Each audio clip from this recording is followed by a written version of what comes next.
This is the outside of the Benimar Mileo 202. As I move along, I will firstly come to the flue for the Truma combi boiler. We do not need to do anything with this apart from making sure that nothing is obstructing it.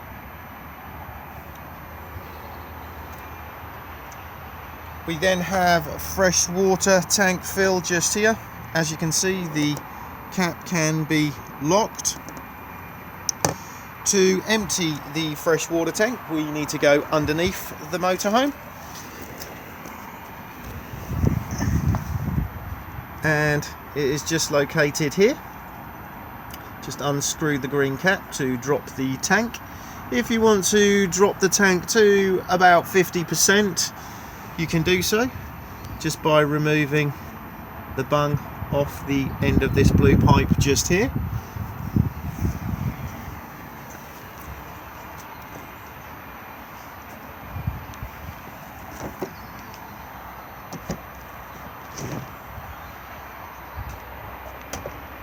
Storage locker just here. We can also see the spare wheel. We then have courtesy light on and off just here.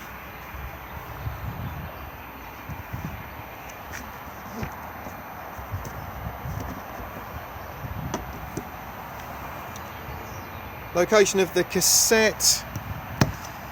So to remove the toilet cassette, just lift up on the lever and pull towards you.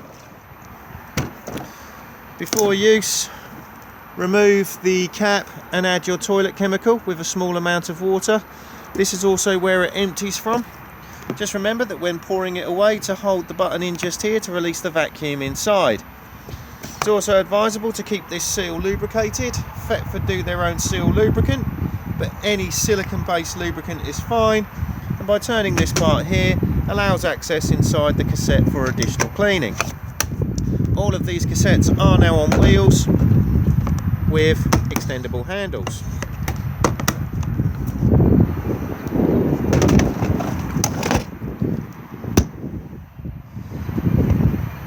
Grey water drain just here, so anything that goes down the plug holes goes into the holding tank and then drains off at this point. Just pull the lever towards you to open and push to close. You can see that the motorhome is fitted with rear corner steadies, and you can see I've lowered this one down using the winding handle.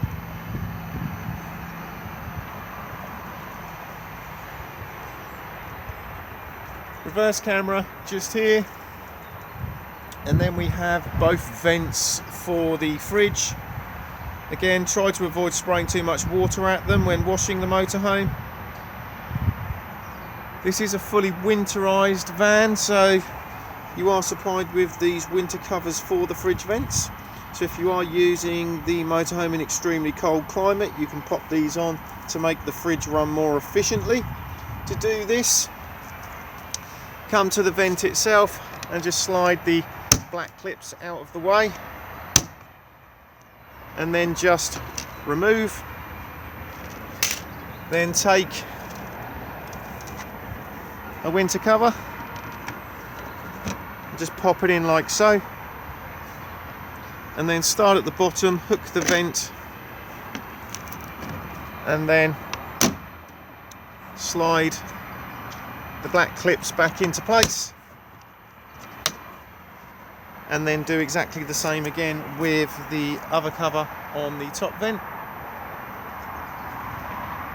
As I now move round, you'll see we have a barbecue point just here. This is a bullfinch barbecue point, so you will need a bullfinch adapter.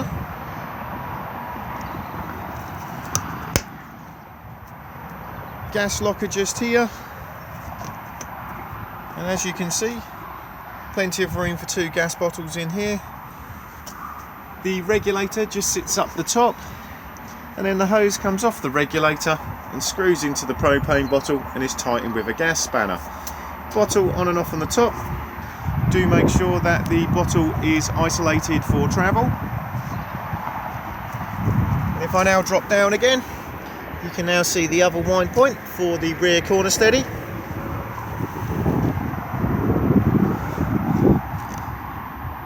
Mains hook up just here.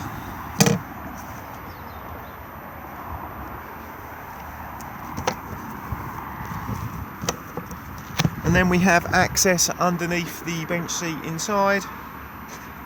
Jack and wheel brace kit just here.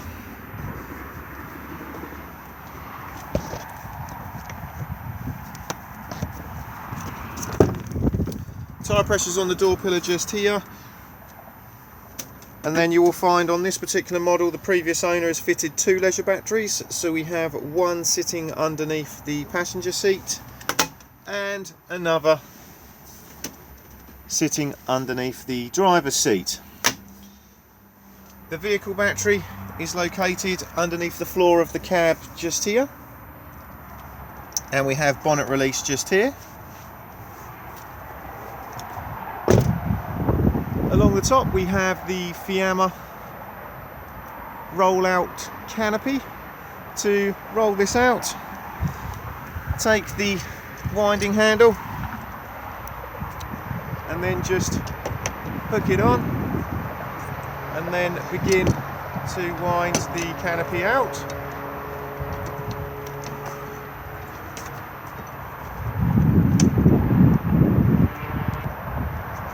As you can now see, I've wound the canopy out a short distance. I always prefer to do this first and then drop the legs to give the canopy some support, and you're then also not putting too much stress on the side of the motorhome. The legs are just located up here, and you'll see that they're clipped in.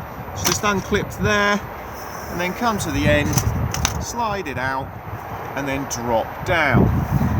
Undo just here and then lower the leg to the ground and get the canopy at the height that you require, and then lock into place. And if I now do the same again with the other leg,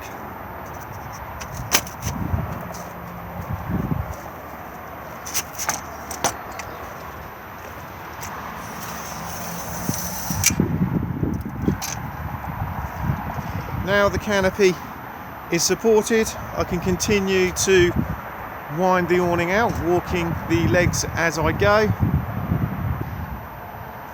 Now the canopy is fully wound out.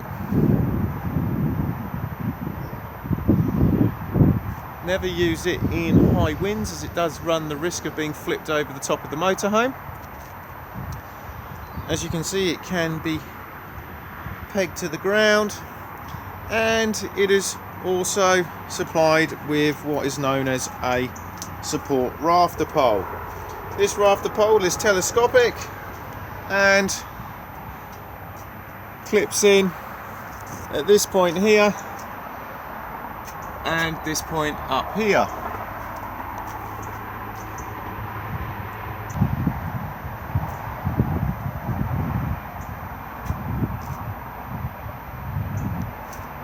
When it comes to putting the canopy away, remove the rafter pole, begin to wind the canopy back in, walking the legs as you go, roughly to the point where we drop them to begin with, and then it's just a matter of undoing, sliding back up again, and then literally folding them back up